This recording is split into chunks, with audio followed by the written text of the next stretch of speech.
Oh my god, guys, দেখেন এই যে হচ্ছে কচু শাকের ভর্তা না আর হচ্ছে গিয়ে ভেন্ডি ভাজি লগে মাছ আছে আর এটা হচ্ছে গিয়ে কি এর চাটনি লোনা ইলিশের ভর্তা বোনা আর এটা কি রান্না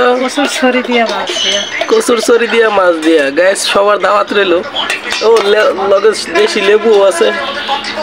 কারণ সবই বেশিরভাগ কচু আজকে কচু দিয়ে খাও কচু দাও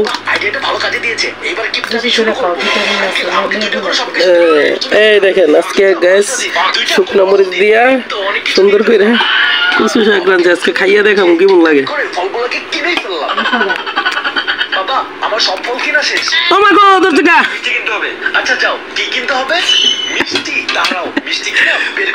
কচু বলে অনেক গলার মধ্যে বলে অনেক ধরে খালি কুটকুট করে মানছে কয় যদি খালি দোয়ারে গা যদি খালি তাহলে বুঝতে পারবা